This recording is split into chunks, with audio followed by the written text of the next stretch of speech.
es que esta pregunta que le hicieron los fariseos fuera una pregunta que era de burla. ¿Entendéis? No era con el interés de que Jesús le contestara: bueno, mirad, ¿estáis interesados por cuándo vendrá y qué es el reino de los cielos? Pues yo os voy a contestar. No, era una pregunta claramente de burla. ¿Entendéis? ¿Y por qué, pastor? ¿Por qué una pregunta de burla? Bueno, muy sencillo, porque los fariseos ya habían de alguna manera obtenido sus propias conclusiones. ¿Entendéis? Amén. ¿Entendéis lo que digo? ¿Y por qué? ¿Alguien cree por qué? ¿Alguien piensa por qué habían obtenido sus propias conclusiones?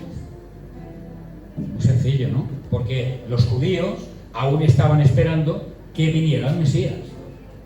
Y lo tenían enfrente de ellos, pero no lo podían ver con ojos espirituales. Sí lo veían con ojos humanos, ¿entendéis? Y aún hoy, en el siglo XXI, los judíos están esperando a que venga el Mesías, cuando ya vino.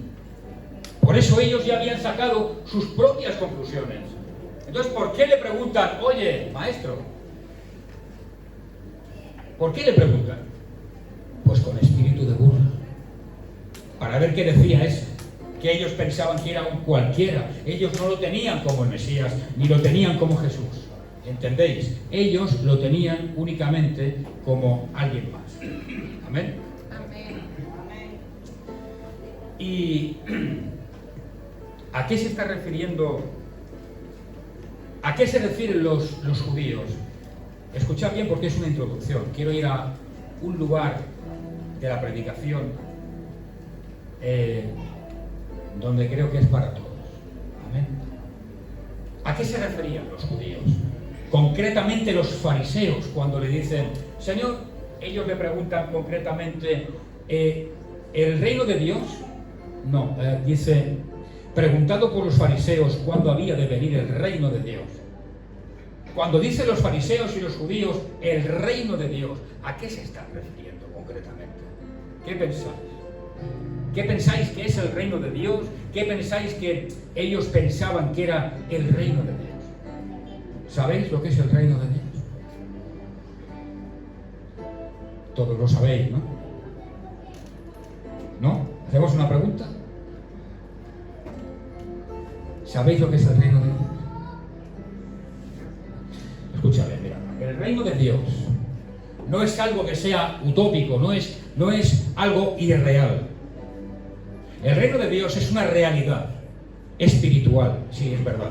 Es una realidad espiritual. ¿Y qué es, pastor, el reino de Dios? El reino de Dios es una verdad y una realidad para aquellas personas que han aceptado a Jesús en su corazón como Dios y Señor, como Salvador. ¿Entiendes? Por eso es una realidad, diríamos, espiritual. No es humana, es espiritual. Entonces, aceptar el reino de Dios, aceptar a Jesús, es aceptar el reino de Dios. Y por tanto, si yo acepto a Jesús, estoy aceptando todo su gobierno, todo gobierno que controla el rey, el gobierno real, ¿entendéis? Y cuando, una vez creo que os lo dije, ¿dónde actúa? ¿Cómo puede actuar el rey, por ejemplo, en un país donde él tiene capacidad? ¿Cómo actúa? Con libertad y con autoridad. El rey no impone leyes, pero la palabra del rey es muy importante para un gobierno. En ocasiones, en temas de indultos, es cierto que no legisla, pero el rey en su país de dominio tiene libertad y tiene autoridad. ¿Entiendes? Por tanto, cuando uno acepta a Cristo, cuando uno dice: Señor, tú eres mi rey y mi salvador, todo su gobierno real tiene que estar en ti. Él tiene que tener dominio, o sea, tiene que tener autoridad y libertad en el terreno ese, en tu país, que es tu vida, tu persona. Y voy a hacerte la pregunta, y no me contestes. ¿Realmente tú crees, si estuvieras cara a cara con Cristo y Él te dijera: oye, yo soy tu rey? ¿Él tiene autoridad en tu vida? ¿Él tiene libertad plena en tu vida? ¿O tú le acotas zonas donde Él no es rey en tu vida? No me contestes, por favor, pero piensa. Porque si tú dices sí, pastor, o piensas que sí, entonces el reino de Dios está en ti. Pero si tú dices no, hay zonas en mi vida que yo las acoto, que yo no quiero que Dios domine porque no me interesa, entonces te diré, y de la misma forma, entonces el reino de Dios no está en ti. No está en ti. No te engañes. Es que yo voy a la iglesia y es que yo también doy ofrendas y te seguiré diciendo, el reino de Dios no está en ti, porque el rey debe tener autoridad y libertad en su reino, y nosotros somos terreno del rey, y él tiene que tener dominio, autoridad y libertad. ¿Entiendes, iglesia? Y los fariseos le preguntan por eso, con mofa, con espíritu de burla, ¿qué? ¿Cuándo vendrá el reino de Dios? Como diciendo, que sabrás si tú eres uno cualquiera, si no te tenemos como a Mesías. Imaginaros la importancia de esta pregunta. Porque, claro, para recibir el reino de Dios debe haber un arrepentimiento. ¿Entiendes? Yo cuando me arrepentí de verdad y vine a los pies de Cristo, dije, Señor, yo no quiero llevar más la vida que llevaba antes. Entre otras cosas, porque no me llenaba. Porque hacía lo que hacía y cada vez más. Y no me llenaba. No me llenaba. Y cuando yo vi realmente que había algo que estaba fuera de lo normal, fue cuando hice un viaje un día cerca de Benicassim, precisamente. Y fui a visitar un templo de unos monjes. Entonces yo era joven, muy joven. Ahora también lo soy, pero era más. Y fui allí y yo, Javier, no te rías, hombre. Y yo fui allí y sentí paz en mi corazón. ¿Y por qué siento paz? Por visitar un templo de monjes. Dios veía que allí estaban ellos pues con sus oraciones, con sus cánticos, entre cuatro paredes apartados, que hoy en día, ¿no?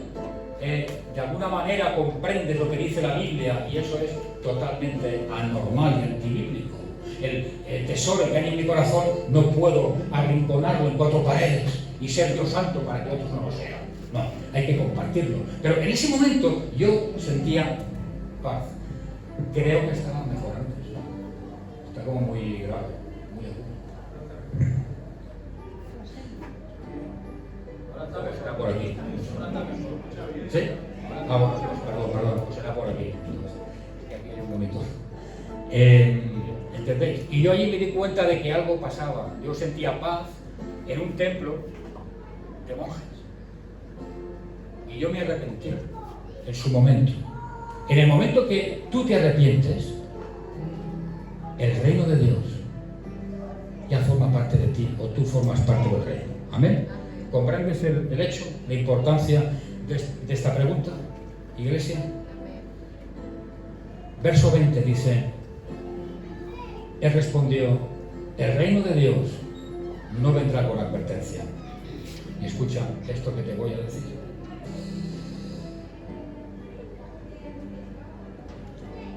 Uno puede pensar, bueno, está claro lo que dice la Biblia. Sí, pero a veces no está tan claro.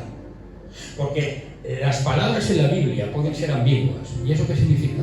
Significa que pueden tener diferentes sentidos. Por eso es importante ir muchas veces al original, a la escritura original, y saber y comprender realmente lo que significa un verbo o un vocablo. Bien, aquí dice, Dios no vendrá con advertencia. Pero claro, si vamos al original de la escritura, la palabra griega significa estar a la espera o espiar. ¿Ves que no tiene nada que ver? Aquí dice, por un lado, no vendrá con advertencia, pero sin embargo, el vocablo en su original es estar a la espera o espiar. O sea que no tienen nada que ver una cosa con la otra. Entonces, pastor, ¿esto qué es? Pues una mala traducción. Porque la traducción está hecha por un hombre. La revelación está dada por Dios, pero la traducción lo hacen los hombres. Hace siglos se hizo eso. Por eso hay diferentes versiones de la Escritura, y por eso hay un original donde uno puede hacer comparativamente, o mejor dicho, comparar los diferentes vocablos o significados. ¿Y qué quiso decir el Señor contestándole a los fariseos? Le dijo, respondió Jesús y dijo, el reino de Dios no vendrá con advertencia. O sea, le dijo, según el vocablo original, estar a la espera o espiar. En otras palabras, el Señor quiso decir, no estéis pendientes de lo que yo voy a hacer en un futuro. No intentéis espiarme, espiar mi comportamiento o mi conducta de lo que yo voy a hacer en un futuro inmediato. ¿Entendéis, iglesia? Porque, entre otras cosas, los judíos estaban esperando al rey y ya lo tenían allí en medio de ellos. Nosotros podemos estar muy pendientes. Escucha, mira, te lo voy a decir de una forma clara y concisa. Tú y yo podemos estar viviendo una vida de problemas, circunstancias que nos dificultan el caminar diario. Y esas circunstancias del presente hacen que de alguna manera el futuro inmediato nos preocupe, sean problemas económicos, enfermedades, hijos, familia, muchas cosas, matrimonio. Y esos problemas del presente están de alguna manera proyectando el futuro. Y eso a su vez está haciendo que el presente lo vivamos sin paz, sin gozo, sin alegría, y que sea una auténtica, en ocasiones, tribulación. ¿Entendéis? Y eso se ve. Eso se ve. Una persona que está atravesando un tiempo de tribulación en el presente, por más que yo intente evitarlo, que intente que no se me vea en mi rostro y en mi comportamiento, no puedo evitarlo, porque se ve, porque la tribulación, si yo no tengo paz de Dios, eso se ve. ¿Entendéis? Amén, iglesia. Amén. ¿Y a qué te refieres, pastor? ¿A qué te estás refiriendo? Me has entendido con el tema de los problemas del presente, ¿verdad? Podemos vivir un presente bastante complicado y de alguna manera el futuro lo vemos bastante negro por la proyección que hay del presente al futuro, y nada tiene que ver. Nada tiene que ver. Porque tú estés hoy mismo atravesando un tiempo difícil, eso no lo proyectes a un futuro, porque nada tiene que ver el futuro con el presente. ¿Entiendes? En Dios, me refiero, en las cosas de Dios. Dios es soberano para hacer lo que tenga que hacer en el momento correcto, en su kairos. No podemos proyectar el futuro mirando el presente, porque no tiene ningún tipo de lógica cristiana. ¿Entendéis? Porque entonces, ¿qué sucede? Que cuando hoy las cosas me van bien, proyecto el futuro, ¿de qué manera? Bien, ¿no? Entonces tengo paz. Bueno, la vida me va bien. Estoy bien porque, mira, trabajo, me va estupendo. Gano cada mes 2.500 euros. Mi mujer me trata como un rey. O mi marido me trata como un rey. Me hace hasta la comida. Me quita la mesa y me lleva como una reina. Me lleva a cenar cada viernes. Y al cine cuando yo se lo pido. Oye, y mira, me he adelgazado 10 kilos. Estoy fenomenal, chico, chica, ¿no? Y dices, bueno, pues el futuro va a ser igual, ¿no? Pues no lo sabemos. Por eso dice la palabra, Jesús dijo, no intentéis espiar, no intentéis mirar a ver qué voy a hacer en un futuro. Vive el presente, vive el día a día, pero con gozo, con paz, con armonía, con felicidad, porque el hecho de que tú lo estés pasando mal ahora no es una garantía de que en un futuro inmediato lo vayas a pasar mal. De ninguna manera. Eso es una artimaña del enemigo. ¿Entiendes? Es un engaño diabólico. ¿Para qué, pastor? Pues muy sencillo, para hacer que tú estés pendiente de la venida del reino, de la venida de Cristo. Porque si tú no vives en paz, en armonía y con gozo, y pendiente de un futuro que es para ti incierto, porque vives un presente muy malo, pues no estás pendiente, ni ganas de ir a la iglesia, ni ganas de orar, ni ganas de pagar un precio, ni ganas de estar en un ministerio. Total, que al final el enemigo va a conseguir lo que él quiere, que te apartes. Amén. Esa es una de las principales artimañas del maligno. Proyectar el presente en el futuro. Y no tiene nada que ver. Nada. En absoluto. Así que vive el presente, iglesia. Vive el presente. No, pero con gozo y con paz. Porque Él puede hacer lo que tú le estás pidiendo. ¿Entiendes? Amén. ¿Lo comprendes? Ahora, di amén. No estéis amuermados allí. Dice la palabra que lo que tú confesares con tu boca, así será hecho. Yo entiendo, escucha, y te lo dice uno que está enfrente tuyo, o sea que creo que soy yo, ¿no? Que no lo está pasando bien, ¿eh? Claro, que es el pastor y está con problemas en la iglesia. No me refiero a eso. Otras historias que no vienen al caso. Amén. Uno que está en un tiempo de tribulación. Pastor, yo no sabía nada. Bueno, dice tu mano derecha que dice la Biblia que tu mano derecha no sepa lo que hace tu izquierda. ¿Entiendes? De tanto en tanto sí digo, por ejemplo, al grupo de intercesión, a la líder, por favor, ora por mí. Ella lo sabe, yo no tengo que esconderme. Pero te lo dice uno que está inmerso en un tiempo de tribulación. Vive el presente con gozo y con paz. No proyectes el presente al futuro, porque te vas a hundir, porque abres una puerta enorme al enemigo, para que entre en tu corazón, en tu casa, en toda tu vida.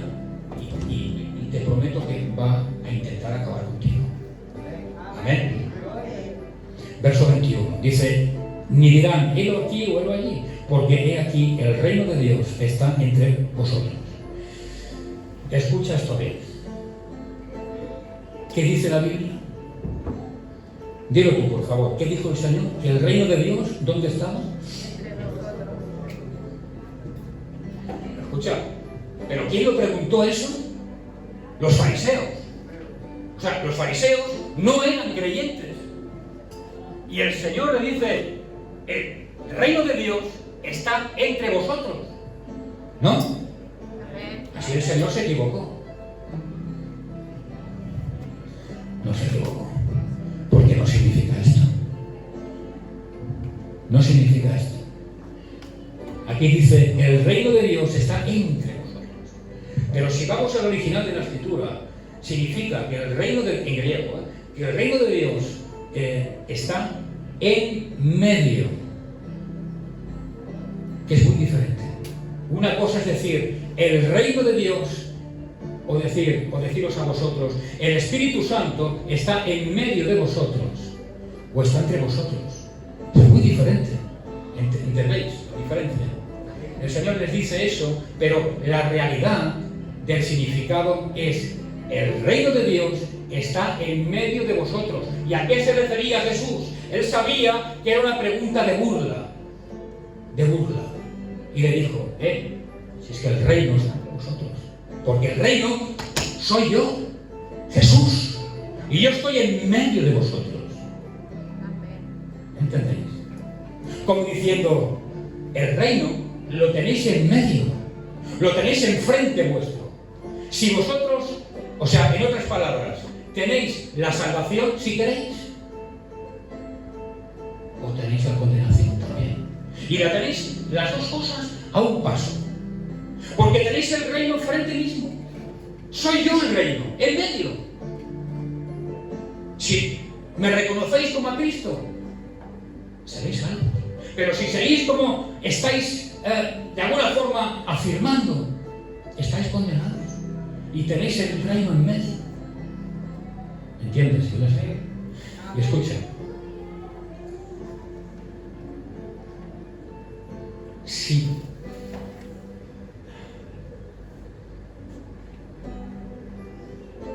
¿Por qué crees que el enemigo intenta hacerte daño como cristiano.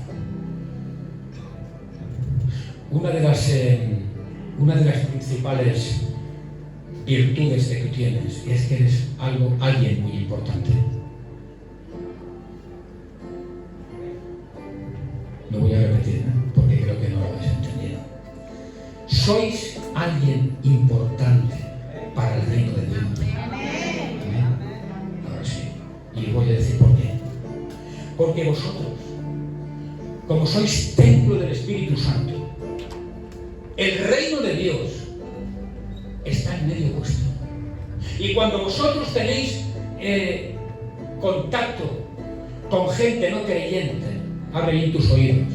Cuando tenéis contacto con gente no creyente, sea de ámbito laboral, de ámbito familiar o de lo que sea, hacéis que el reino de Dios, que el reino de los cielos está en medio, como dijo Jesús aquí, de ellos. ¿Entendéis? Y al estar en medio de ellos, ellos tienen a un paso la salvación o a un paso la condenación. ¿Entiendes? Por eso sois importantes. Porque hoy físicamente no está Jesús en medio, pero estáis vosotros y yo, que estamos en el nombre de Jesús, como templos del Espíritu Santo, en una administración terrenal. Y por eso dijo el Señor, el reino de Dios está en medio. No entre vosotros, no, en medio. En medio. Hace 21 siglos porque estaba Jesús. Y ahora, después de 21 siglos, porque está la iglesia. Amén. Y por eso eres importante. Por eso el diablo quiere que tú te apartes. Porque dice, si él se aparta, va a haber una persona menos que extienda el reino de Dios. Porque tu ámbito de contactos, pues te pueden llevar a conocer ciertas personas, a nivel familiar, a nivel de amistad. Y quizás solamente que un 1% se convirtiera de esa gente que tiene contacto contigo. Ese 1% le hace mucho daño al enemigo. ¿Entiendes? Y si te saca de la circulación como cristiano, es una derrota, pero una victoria para él. Porque sabe que tú te no formarás parte del reino de Dios. ¿Entiendes? Y uno puede pensar, pastor, yo es que tengo mucha vergüenza de hablar de las cosas de Dios y yo no sé hablar y yo, claro, me siento mal, vale, de acuerdo, está bien, no te preocupes. Está bien, pero te voy a dar otra solución. No hables. No hables. Ay, qué bien, pastor. Sí, espérate. No hables, pero que hablen tus hechos por ti. A veces tus hechos son los que van a hacer que los demás se conviertan. Amén. Antes yo me decía Alfredo, ¿crees que es una casualidad que tú estés jugando en el Barça? No, no hay ninguna casualidad. Te conozco desde muy pequeñito. Y esto es una bendición de Dios. El lugar donde Dios te envía, prácticamente no hay creyentes. Y tú debes ser luz y sal en medio de esa gente. ¿Que tienes vergüenza? No hables. Pero que tus hechos hablen por ti. Que digan, este chaval tiene algo especial. Y que te pregunten. Y tú habla. Porque no es casualidad. Si haces eso, tendrás éxito. Si no lo haces, Dios dirá. Pero cuando suceden estas cosas, no son casualidades. El otro día vi casualmente un hecho que me gustó. Un jugador de fútbol, no sé si lo conocéis, se llama Kaká, que jugaba en el Madrid. Él es creyente, cristiano. Y yo vi un hecho que le honró, pero lo vi casualmente en el Facebook. Y es que estaba jugando un partido y se destapó el brazo derecho, pero nada, pero se vio claramente, no tocó ni al jugador que tenía detrás. Y el que tenía detrás, con malas intenciones, se tira al suelo, se pone las manos en la cara, empieza a revolcarse por el suelo. Claro, el árbitro vio aquello y se fue directo hacia Kaká. Fuera, expulsado. Yo pregunto, es una injusticia. ¿Cómo hubieras actuado tú o yo? Pero a ver un momento, que no le he tocado. Y aquel revolcándose por el suelo. Luego las imágenes, después del partido, corroboraron que era mentira. Pero en aquel momento no. ¿Y Kaká qué hizo? Está bien. Y se fue caminando hacia el vestuario, con una media sonrisa en la cara. Y dice, gloria a Dios. Gloria a Dios. Porque no ha hablado, pero pero sus hechos han hablado. Amén. Así que, bueno, no me escucha Alfredo, está ahí dentro. Alfredo, da testimonio. Amén. Y de eso se trata la iglesia. Así que vigila, porque el enemigo quiere apartarte del camino para que tú no influyas sobre los demás, porque tú eres parte del reino. Amén. Por eso se ha empeñado el enemigo en quitarte del medio, en desanimarte, en que los problemas del presente tú los proyectes en un futuro y digas, madre mía, si ahora las cosas van tan mal, cuando lleguen de aquí a 2 años me van a ir peor. ¿Sabes qué? Ahí os quedáis, iglesia. Yo me voy a hacer mi vida y voy a intentar a ver cómo me va la... No proyectes tu futuro según el presente, porque te vas a equivocar y vas a arruinar tu vida. Y termino. Verso 31 dice: en aquel día, el que esté en la azotea y sus bienes en casa, no descienda a tomarlos, y el que esté en el campo a sí mismo, no vuelva atrás. Hay una cosa que me gusta mucho. Mira, en aquella época, hablando de la azotea, en aquella época no habían azoteas como las que hoy en día conocemos. Hoy conocemos las azoteas, pues, normalmente en forma así, ¿no? Piramidal y tal. Pero en aquella época, en Palestina, las azoteas eran lugares como aquí en España los llamamos un terrado. O sea, bueno, es una zona plana, con barandas, y uno puede estar allí y mirar, pues, en fin, lo que hay debajo, o sea, la calle y demás. En aquella época las casas estaban todas juntas, se tocaban, y había las azoteas, eran zonas muy planas. Y la gente podía caminar, podía saltar de una azotea a otra azotea e ir hasta los muros de la ciudad. ¿Entendéis? Y las azoteas, por eso habla la Biblia de las azoteas.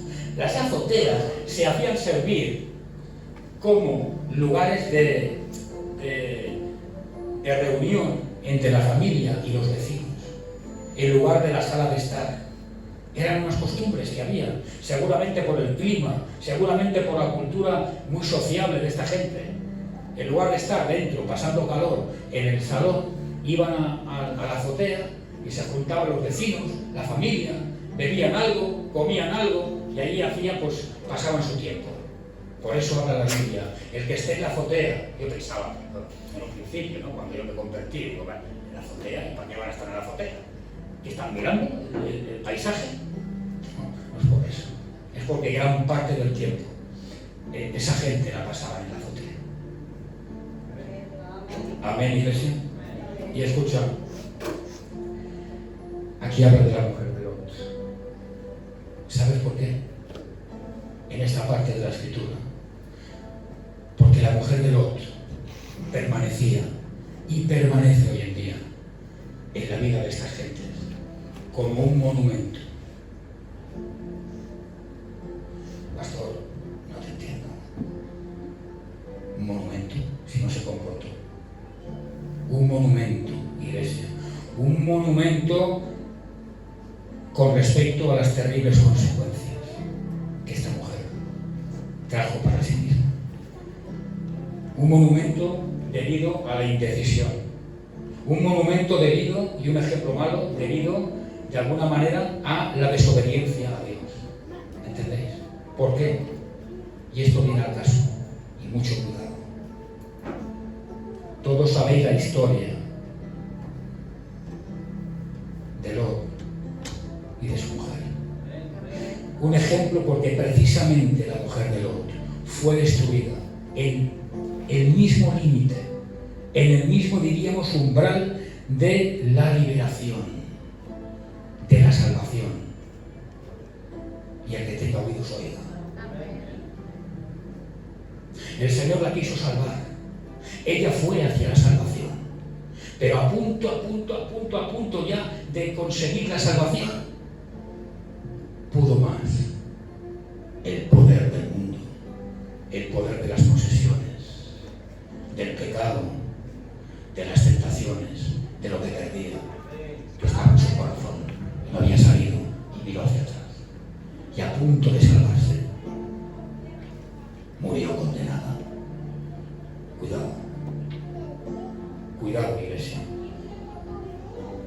por favor. La palabra nos habla de que debemos acabar la carrera. Amén. De nada nos sirve caminar un cierto tiempo y luego apartarnos, porque te vas a condenar y te vas a ir a un lugar que no te va a gustar. Y luego no hay marcha atrás. Cuidado. Cuidado, no hagamos como una mujer de Dios. Amén. Que los problemas, iglesia, que las dificultades o las tribulaciones del presente de alguna manera no nos lleven a mirar hacia atrás. ¿Entiendes? No dejes a Jesús. No lo dejes. Yo siento de compartir esto para varias personas. Es terrible. Es terrible. Dios me dio esta palabra, me parece que fue el martes. Señor, ¿de qué comparto? Vengo de una reunión de pastores y quiero compartir algo conciso, porque tú me has puesto en mi corazón el hecho de ministrar. Y Dios me dijo, comparte sobre esto. Hay gente que está maquinando en su corazón apartarse. Varios. No sé si son varios o varias, pero son varios. Digo, pero Señor, en lugar de ir para atrás, para adelante, vamos para atrás. Bueno, comparte esto. Cuidado. Cuidado. Has empezado un camino. No lo abandones ahora. No lo abandones ahora. No hagamos como la mujer de Lot. Amén. Tienes problemas, es que tengo problemas, pastor, es que la cosa no me va bien. ¿Tú crees que Dios puede transformar eso en tu vida? Créelo.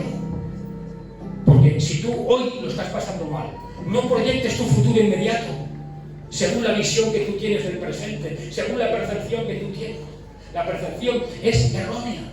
Una vez te lo prediqué. La percepción forma parte del alma del hombre. ¿Entiendes? No del hombre espiritual ni de la mujer espiritual, porque el hombre y la mujer espiritual se dejan llevar por la fe. ¿Entiendes? Por la creencia en las cosas de Dios, no por lo que yo percibo en mi carácter, en mi alma como hombre y como mujer. Ay, qué mal me van las cosas. Cuando pasen 2 años me van a ir peor, porque al paso de otro. ¡No! Porque tú eres hijo e hija del Rey. Eres soberano para levantarte, para sacarte de donde estás, de ese pozo cenagoso, dice la palabra. ¿Entiendes? Y en los momentos de mayor necesidad, y termino ya, en los momentos de mayor necesidad, es cuando tenemos que mirar al cielo, más que nunca. ¿Entiendes? Porque en los momentos de mayor necesidad pueden ser momentos de escasez. Cuando uno está pasando escasez económica, es cuando más importancia le da. ¿A qué? ¿A qué, iglesia? Dímelo tú, ¿a qué? Si uno no tiene dinero, está pasando un tiempo de escasez económica, ¿a qué le da importancia? ¿Qué es lo contrario de escasez? Abundancia, ¿no? Pues es lo que más, en ese momento, uno pues de alguna forma le da importancia a esa abundancia económica. Cuando uno está pasando o atravesando un tiempo de dificultad, de enfermedad, es el tiempo donde uno más valora el tiempo de sanidad. ¿Entiendes? Y así todas las cosas. Pero en estos tiempos es cuando más tenemos que mirar hacia el cielo, como cristianos. ¿Entiendes? Así que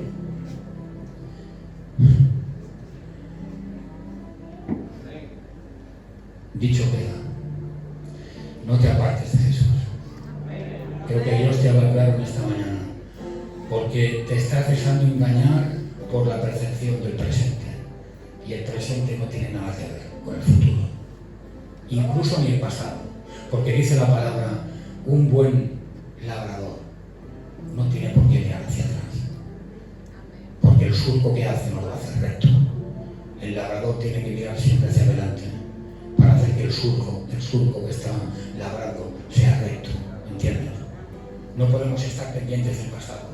Es que yo en el pasado hice esto, es que en el pasado yo era esto, o es que tengo un dolor en mi corazón por el pasado, porque esto, porque lo otro. No, eso hay que sanarlo. El pasado no nos hace bien. El pasado bueno no nos hace bien recordarlo. El pasado malo no nos hace bien recordarlo. Es anti Dios.